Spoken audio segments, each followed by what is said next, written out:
Bonjour et bonne rentrée à tous, c'est Benoît de Solidarité et Progrès. Après ma vidéo sur le crack que Macron ne veut pas voir, qui a déjà fait 250 000 vues, je vais faire le point aujourd'hui sur la question des taux d'intérêt négatifs qui commencent à faire parler d'eux et qui commencent surtout à inquiéter pas mal de Français. Spontanément, quand on parle des taux d'intérêt négatifs, on a tendance à se dire « Chouette, je vais être payé pour emprunter ».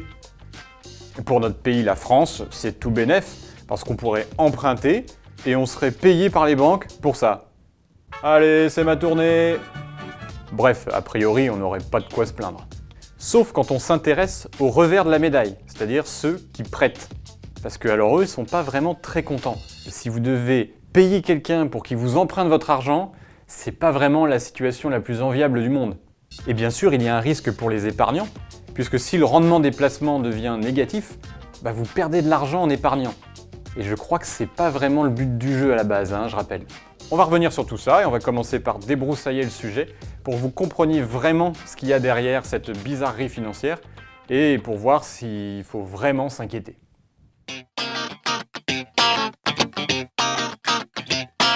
Déjà, il faut voir que ce n'est pas l'entièreté du système financier et bancaire qui propose des taux d'intérêt négatifs. C'est seulement dans quelques cas spécifiques, notamment les pays européens les plus solides ou jugés comme tels, comme l'Allemagne, la France, les Pays-Bas, l'Autriche, la Suisse et le Japon. Mais il n'y a pas de taux d'intérêt négatif aux États-Unis et en Chine. Ensuite, ça concerne quasi exclusivement les obligations d'État, c'est-à-dire les titres de dette souveraine. Quelques banques privées, au Danemark notamment, proposent des prêts immobiliers à taux d'intérêt négatif. Mais c'est rare. Et en France, c'est même totalement interdit. Les banques françaises ne vous donneront jamais un seul sou pour que vous empruntiez. Grosso modo, le cas typique d'un taux négatif, c'est une banque qui veut placer l'argent de ses clients.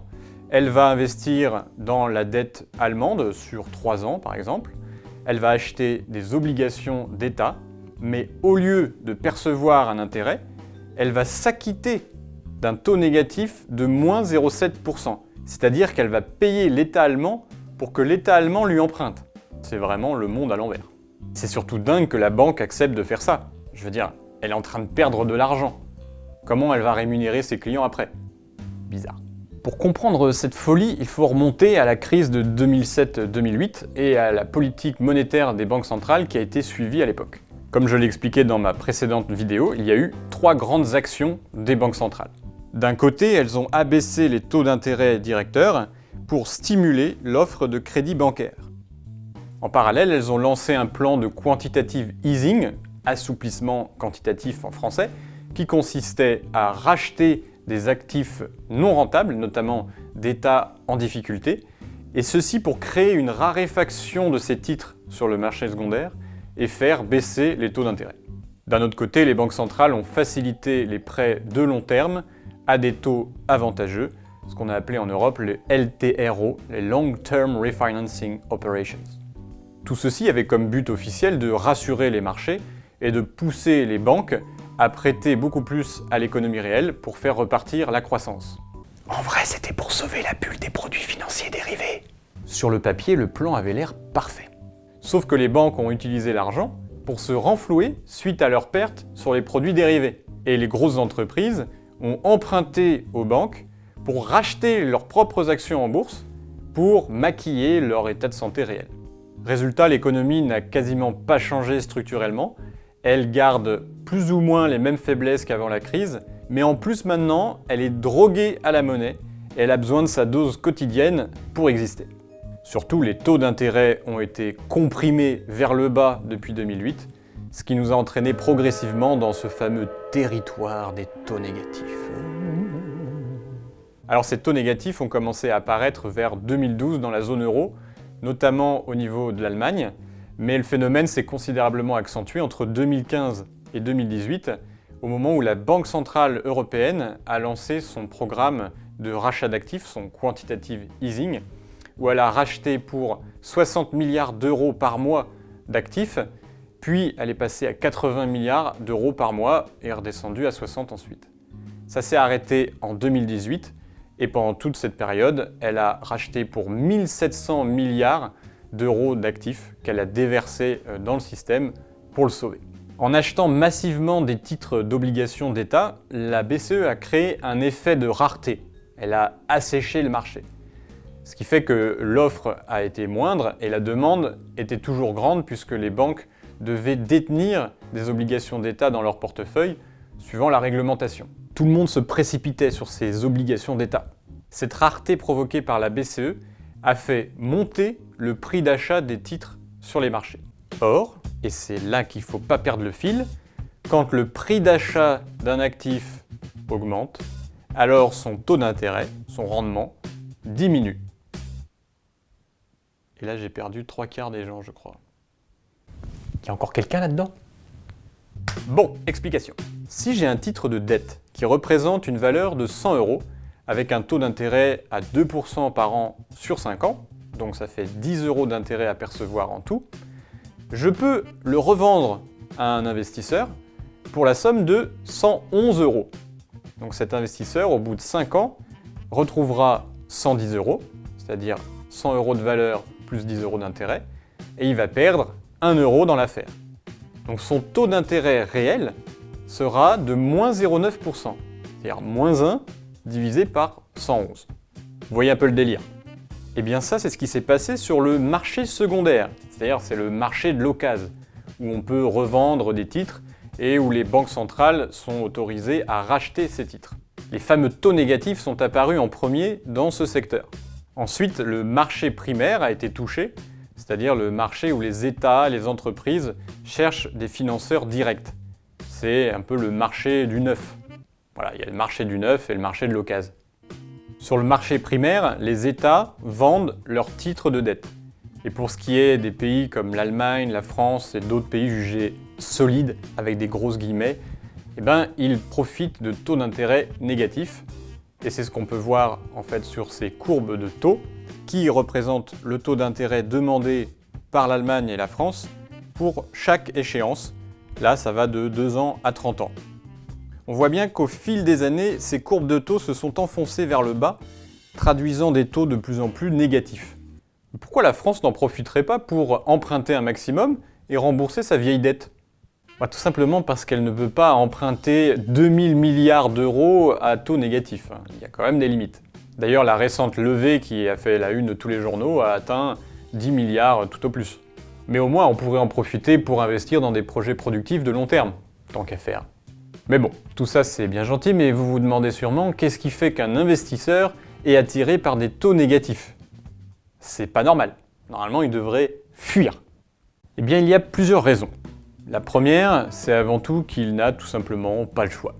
Eh oui, la politique monétaire de la BCE a tellement poussé les taux vers le bas qu'il n'y a plus trop d'autres possibilités. En plus, la BCE prévoyait une hausse de l'inflation et une reprise de l'activité, et ni l'une ni l'autre n'est arrivé, donc les taux ont encore plus baissé. La deuxième raison, c'est le risque que les investisseurs sont en train de prendre. Certes, prêter à la Grèce peut rapporter gros en termes de taux d'intérêt, mais vous n'êtes pas forcément sûr de récupérer votre argent à la fin. Donc dans le contexte actuel, payer l'Allemagne pour lui prêter de l'argent, ça paraît moins fou et moins risqué. Et comme tout le monde fait le même raisonnement, la demande excède l'offre, les prix augmentent et les taux diminuent. Vous vous rappelez, c'est ce que j'ai dit il y a 2 minutes. En fait, ces titres de dette allemande, voire de dette française, constituent aujourd'hui des valeurs refuges pour les investisseurs qui ont peur de tout perdre ou qui ne voient pas la reprise de la croissance au coin de la rue comme certaines. Donc c'est comme un coffre-fort, vous payez pour avoir le coffre-fort pour que l'argent soit en sécurité. Le franc suisse est aussi une valeur refuge, l'or, l'immobilier, mais le problème c'est que ça a tendance à créer des bulles financières et donc paradoxalement à créer l'effet inverse, c'est-à-dire qu'il y a un risque de perte plus important. Le monde financier est vraiment cruel parfois. La troisième raison enfin d'accepter des taux négatifs, c'est l'anticipation de l'inflation. Parce que si vous anticipez que l'inflation sera forte, vous allez demander des taux plus élevés. Or, les perspectives d'inflation en Europe sont très basses, voire négatives, donc les taux sont ramenés vers le bas. Alors à ces critères plutôt rationnels, même si la rationalité n'a pas l'air de régner en maître dans le secteur, s'ajoutent les critères irrationnels des spéculateurs qui voient 2 filons principaux de profit. Le premier, c'est pour les investisseurs en dehors de la zone euro, qui vont miser sur l'appréciation de l'euro par rapport à leur monnaie nationale et qui vont empocher la différence entre le gain suite au taux de change favorable et la perte due au taux d'intérêt négatif libellé en euros. Vous pouvez toujours appuyer sur pause si vous ne comprenez pas, hein. Le second filon, c'est pour ceux qui anticipent une baisse encore plus grande des taux négatifs et qui vont pouvoir revendre leurs titres plus tard à une valeur plus élevée. Parce que vous êtes des experts maintenant, vous savez que si le taux diminue, la valeur augmente. Et avec tout ça, on a au niveau mondial 17 000 milliards de dollars de dettes qui sont avec des taux négatifs. Voilà pour la situation, on peut maintenant passer au cœur du sujet. Si pour les emprunteurs, les taux négatifs semblent la panacée, pour les prêteurs, c'est l'histoire inverse. Ça leur coûte. Or, les prêteurs en général sont les banques, les sociétés d'assurance, et par voie de conséquence, les épargnants qui sont leurs clients. Donc si les prêts ne rapportent plus d'argent, comment on va rémunérer les clients? Pire, si on continue à évoluer dans le territoire des taux négatifs, qu'est-ce qui nous dit qu'un jour, les placements d'épargne ne seront pas eux-mêmes à rendement négatif? On ponctionnerait les épargnants pour rémunérer les emprunteurs. On sait déjà aujourd'hui qu'à cause de l'inflation, le livret A à 0,75% est de fait à rendement négatif. Donc imaginez si le livret A était à moins 0,2 ou moins 0,5%. Cela peut paraître un peu fantaisiste, mais il y a un vrai risque que le système soit entraîné dans ce type de scénario. En Suisse déjà, les taux négatifs sont appliqués aux épargnants riches, ceux qui ont plus de 500 000 euros. Si cette pratique s'étendait, ce serait la phase finale d'auto-cannibalisation du système, où l'on s'en prendrait directement à ce qui fait normalement le fondement du capitalisme, à savoir la propriété privée. C'est pas un petit risque. Déjà dans une vidéo de 2013, notre parti Solidarité et Progrès avait averti que l'Union européenne avait légalisé le vol des dépôts bancaires en cas de faillite d'une banque pour la renflouer. C'était le fameux bail-in. Beaucoup de gens ont repris ça sur les réseaux sociaux, sans nous citer d'ailleurs, mais là, si les comptes d'épargne devenaient à taux négatif, ce serait une spoliation pure et simple des déposants, avant même qu'une crise bancaire n'arrive. Évidemment, dans le monde réel, ça n'aura même pas le temps d'arriver, puisque les gens auront déjà retiré tout leur argent de la banque, ce qui provoquera le krach bancaire. Donc en gros, si on continue avec les taux négatifs, qu'on commence à les étendre partout, ce qu'on va faire, c'est qu'on va provoquer la crise financière.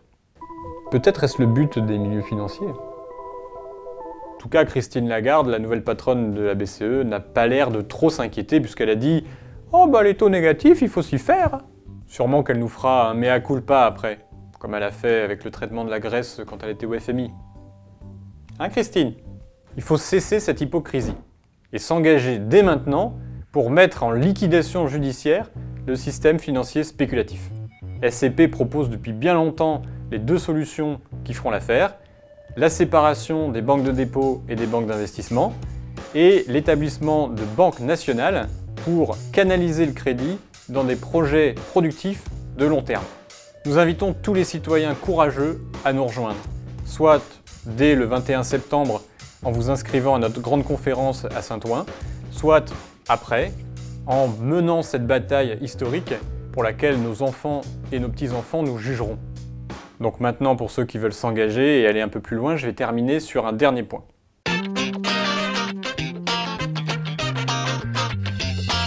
Depuis le début de cette vidéo, je n'ai pas parlé des États-Unis. Pourtant, c'est un maillon essentiel du système.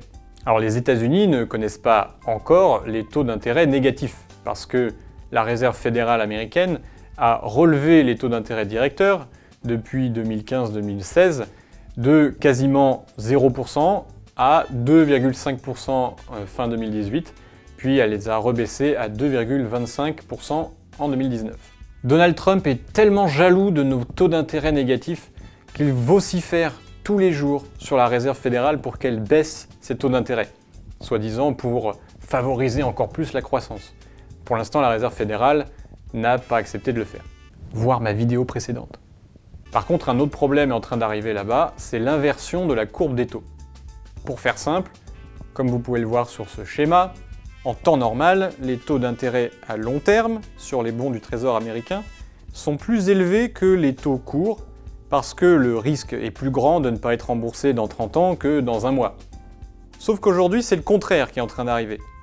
La courbe des taux depuis juillet-août 2019 s'est creusée.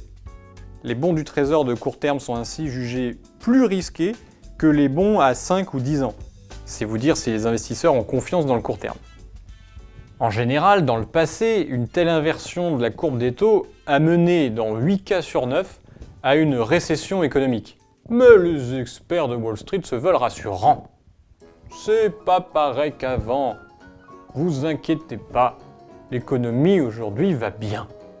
Certes, le chômage est au plus bas, la croissance est correcte. Mais peut-être que les chiffres ne trompent plus personne.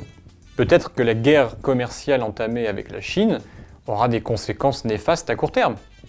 Peut-être que le miracle économique américain n'est qu'un mirage dopé au gaz de schiste. Simple hypothèse. Une chose est sûre, c'est qu'une politique de développement économique mondial n'a pas été clairement décidée, et que la rentabilité très incertaine des actifs financiers actuels fait peser un risque complètement inconsidéré sur les populations. Alors rejoignez-nous samedi 21 septembre à notre grande conférence où nous discuterons des mesures d'urgence à mettre en place pour sortir de ce tsunami financier par le haut. L'inscription se fait sur notre site, les liens sont dans la description. Tenez bon, ce système s'autodétruit, mais nous avons tous les moyens pour le remplacer par quelque chose de meilleur. Alors à très bientôt pour une bataille d'anthologie. Ciao!